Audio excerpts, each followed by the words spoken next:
Today on a CTV News at 5, charges against a Blood Reserve woman in a fracking case are stayed.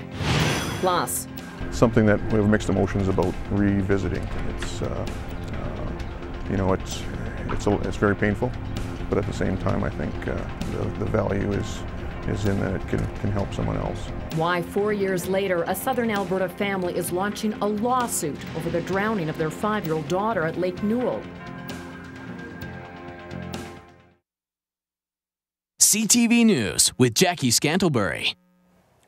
Good afternoon. The Crown has stayed charges against a Blood Reserve woman who was arrested during an anti-fracking protest last September.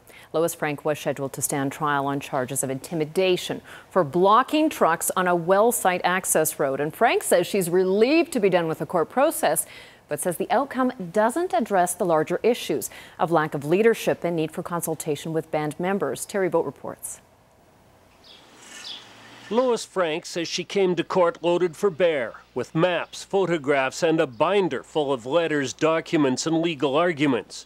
But more than 9 months after being arrested and charged for standing in the way of oil company trucks on an isolated access road on the Blood Reserve, the Crown has decided not to proceed with the case. I'm just happy it's over. You know, I can get on with my life, and I think the important thing is that the people do have rights. This court appearance lasted only a few minutes, the Crown indicating they were directing a stay of proceedings at this point, and they offered no explanation. Nothing new is going to come up unless... Environmental groups who've been trying to raise public awareness about the environmental and health risks posed by fracking, a controversial drilling process, are applauding Frank's courage for taking a stand against government and big business. She was a David and Goliath, so it's Lois and Goliath winning. That's encouraging to people who are up against so much wealth and so many people who don't want to be constructively critical of what's going on. I mean, the victory is that Lois is free for now, and that we've got some publicity on the issue of fracking. However, we have a lot more work to do. There is an onus on band members to learn more about this issue and how it's going to affect them. Lois Frank's husband, Harley, says the whole thing could have been avoided if Chief and Counsel had consulted with band members and answered their questions and concerns. So a lot of these questions weren't answered, but I don't know that we can do it in a courtroom. You know, the onus is on the Blood Tribe Chief and Counsel to be careful what they sign, the deals they get into, and the fact that they should be consulting with the people. Lois Frank says she's hoping the outcome of this case will give inspiration to other band members to learn about their rights and demand that those rights be respected. Terry Vogt, CTV News, Cardston. 2 other women who took part in the same protest had their charges withdrawn 4 months ago after agreeing to take part in the Alternative Measures program. It's been nearly 4 years since Alan and Yvonne Toney lost their youngest daughter. Janessa Toney was only 5 years old when she drowned on Lake Newell near Brooks. Now her family has learned that they will get their day in court. They are suing the RCMP and Alberta Fish and Wildlife. Alyssa Carpenter reports. Alan Toney and his wife thought long and hard about filing this lawsuit. This process is something that we have mixed emotions about revisiting. It means the family, Alan, Yvonne, and their daughters, will have to relive a nightmare the night the youngest Toney, 5-year-old Janessa, died. The family of 5 were boating on Lake Newell when their boat broke down. The family called 911 for help, but the rescue boat sent to help took on water and capsized, sending the family and their rescuers into the frigid water. Janessa was trapped under the boat and drowned. It is against the RCMP and Fish and Wildlife. There were several agencies involved in the rescue, including the RCMP and Alberta Fish and Wildlife. The Toneys say RCMP failed to conduct a safe and reasonable rescue and accused Fish and Wildlife of failing in its rescue duties and overloading the boat. The federal government and the province did their best to quash the suit, but the Toneys persisted. In a rare move, the suit was filed in federal court because Lake Newell is considered a federal body of water. By no means do we want to point fingers at anyone that was out on the lake that night. It wasn't about the individuals. They gave everything they had, but it was about process and that process failure. The The Tonys insist this lawsuit is not about money, but rather accountability. They hope their daughter's death will serve as a wake-up call to all emergency management agencies. And they say if what happened to them will spare another family from the same anguish, the lawsuit will be worth it. Alyssa Carpenter, CTV News, Calgary. The lawsuit was filed in federal court at the beginning of this month. No word on when it will be heard in court. Meanwhile, the case of a 13-year-old Fort Macleod boy charged with attempted murder and arson was back before the courts today. On March 10th, firefighters pulled a 17-year-old boy from a burning home in Fort Macleod. The teen was airlifted to Calgary with life-threatening head and neck injuries where he underwent surgery. RCMP say that the teenager was the victim of a violent attack at the home before the fire even started. The 13-year-old accused was living with the family at the time. The youth recently completed a 30-day psychiatric and medical assessment, but his lawyer plans to ask for another report to be done before a bail hearing will be held. The youth will return to court on June 27th. Well, Lethbridge Regional Police have charged 4 people as they continue to crack down on soliciting prostitution. Officers say all of the arrests were made on Monday, and in each case, the men solicited a female undercover officer in the downtown core. 58-year-old Bruce Byers, 29-year-old Medozi Gavi, and 46-year-old Trent Laurie of Lethbridge, as well as 34-year-old Bernard Cron of Tabor, have all been charged with communicating to obtain the sexual services of a prostitute. Police seized their vehicles as evidence, and all of the accused will be in court on July the 11th. An arrest warrant has been issued for a 40-year-old Lethbridge man, and police are hoping that you can help them find him. This is Dallas Vincent Houghton.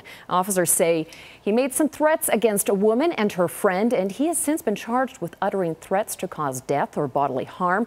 If you know of his whereabouts, you're asked to contact police or Crime Stoppers. Prayers, songs, and memories rang out through a Medicine Hat Park last night as about 100 people gathered at a candlelight vigil for a missing 23-year-old woman. Amy Lewis vanished over a week ago. While police have yet to find the nursing student, they say they have enough evidence to believe she has been murdered.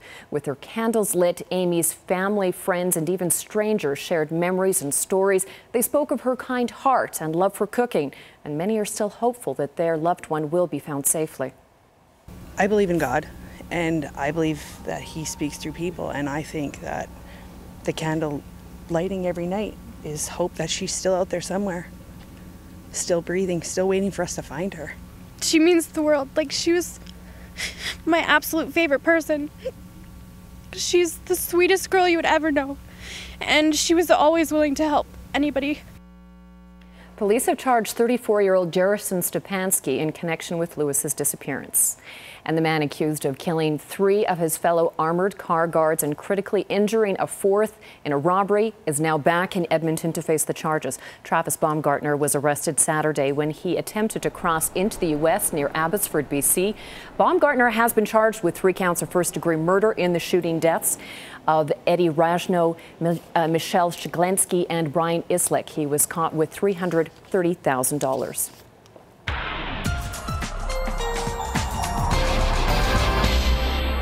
Let's check in with Dory Rossiter for our first look at the forecast. And Dory, what we can expect on the way?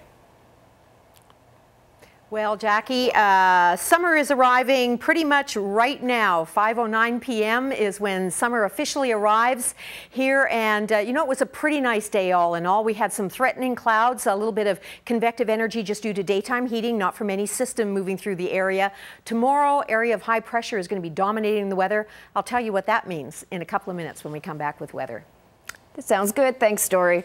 Well, the numbers from Lethbridge's annual head count are now out. According to the 2012 census, there are now 89,074 residents in the city. That's an increase of 1.36%. The west side, that's once again the hot spot, with Copperwood being the fastest growing subdivision. They had 784 new residents join on the west side, and over the last year, there's been a total growth of 1,192 residents to the city.